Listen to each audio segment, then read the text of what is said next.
বাংলায় তৈরি হচ্ছে অসমের মেখলা। গুণগত মান বিন্দু মাত্র কম নয়।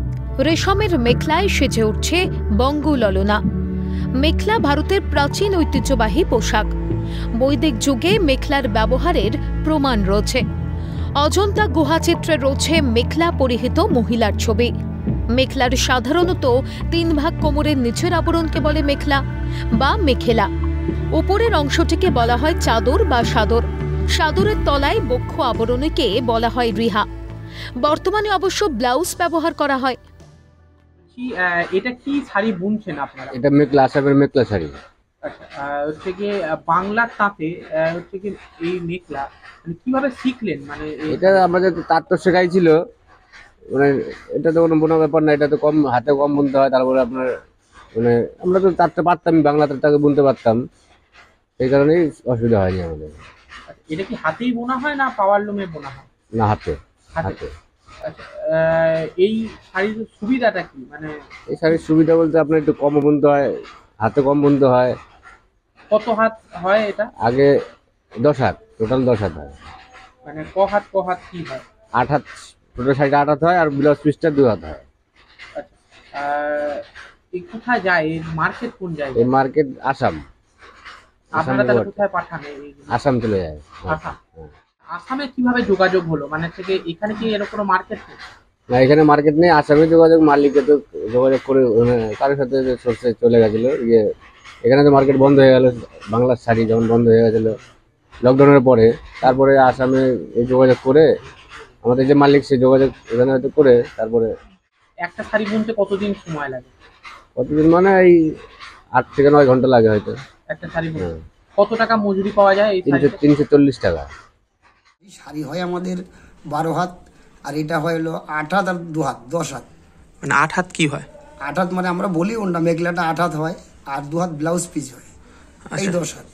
10 হাত থাকে। শাড়ির বহরটা থাকে আমাদের 49-50, আর এটার বহর আমার 40 ইঞ্চি। বাংলার শাড়ির বাজার খারাপ, তখন তো আস্তে আস্তে সব বন্ধ হয়ে গেল। ধীরে ধীরে কী হলো, একটা কিছু করতে হবে, সংসার আছে, ছেলেবেলে আছে। তখন এই আসামের এই মেখলার এক যোগাযোগ পেলে আমাকে দাদার হাত, সেটা পেয়ে করে আজ কোনো রকম মানে শাড়ির থেকে একটু চলছে আর কি। মজুরি, দিন মজুরি করে খাচ্ছে মানুষ। এই যে 4-5 জনা 6 জনা যারা যারা আছে জড়িয়ের ভেতরে। বাংলার শাড়ির কোনো কাজই তো নেই। মানে আমাকে যে 200 টাকা মজুরি দিয়ে কোনো কাজ করবো বাংলায়, সেটা তো নেই বর্তমানে। মানে যেগুলো আছে টুকটাক দুই একটা চলছে, সেই কোনো লোকের মালিক ধরা। এত বড় মালিক, কোনো মালিক কিন্তু কোনো তাদের পুরো একদম আগে যেরকম আমরা 50টা কল থাকলে এক মালিকের, সব তাতেই মালিকের আন্ডারে ছিলাম। এখন কিন্তু কেউ আন্ডারে রাখতে পারছেন না, কারণ মালিকরা কী করবে? মালিকদেরও দোষ নেই। মার্কেটে যদি মাল না চলে মালিক কী করবেন? তারপরে র্যাপিয়ার এসে আমাদের একটু নষ্ট হয়ে গেছে বাজার। আর তার জন্যই হচ্ছে কি বিকল্প হিসাবে এই মেখলা। হ্যাঁ, বিকল্প হিসেবে এটা নিয়েছি। এবার জানি না কতদিন কি হবে, চলছে এই টুকটাক করে এইভাবেই। অসমের এই ঐতিহ্যবাহী পোশাক এবার বাংলায়। পূর্বস্থলী 1 নম্বর ব্লকের মধ্য শ্রীরামপুর এলাকার তন্তু বায়রা এখন ব্যস্ত মেখলা তৈরিতে।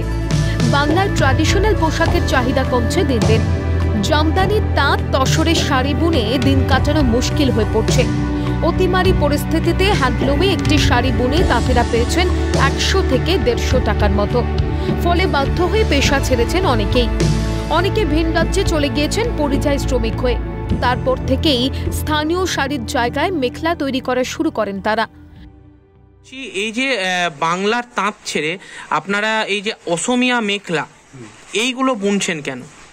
বাংলার তাঁত চলছে না, শাড়ি চলছে না, এর জন্য আমরা মেখলা, আসামের মেখলা বানাচ্ছি। টাঙ্গাইল শাড়িতে 150 টাকা মজুরি দিচ্ছি, ওটা আমাদের পোষাচ্ছে না। অতএব আমরা আসামের এই মেখলাই বানাচ্ছি। বলছি এই এলাকায় কি অনেকেই এইরকম মানে মেখলা বুনছে? হ্যাঁ। বাংলার তাঁত ছেড়ে এই শাড়ি বোনা কেন? হ্যাঁ, আগে এই শাড়ি বোনাতাম না, আগে সুতির শাড়ি বোনাতাম। এখন ওগুলো তো অচল হয়ে গেছে, মজুরি হচ্ছে না, যার জন্য এইটা বাইরে থেকে আনা হয়েছে, যার জন্য এখন এইটাই বোনাচ্ছি। আগে হচ্ছে কি একটা শাড়ি বুনে কত টাকা মজুরি পেতেন? আগে একটা শাড়ি বুনে 300, 350 এরকম হতো। আচ্ছা, দিয়ে তারপরে লকডাউনের পরে কত হয়ে গেছিল? লকডাউনের পরে তখন ওই 200, 150 এরকম হয়েছে। আচ্ছা, দিয়ে তারপরে মানে হচ্ছে কি বিকল্প হিসাবে এই মেখলার কথা ভাবলেন? হ্যাঁ, মেখলার কথা ভাবছি। আচ্ছা, দিয়ে হচ্ছে গিয়ে এইগুলোতে কত টাকা মজুরি পাওয়া যায়? এখন এইটা দিন এই কাপড় মজুরি 340 টাকা। 340 টাকা। এইটা কি 12 হাত বুনতে হয় না? এটা বুনতে হয় 10 হাত 10.5 হাতের মতো আছে। তাহলে কি মানে হচ্ছে কি এই যে বাংলার শাড়ির থেকে এই শাড়ি বুনে কি তাহলে একটুখানি হলেও মানে হচ্ছে কি মানে সুরাহা মিলেছে আপনাদের? হ্যাঁ, একটু হলে আছে।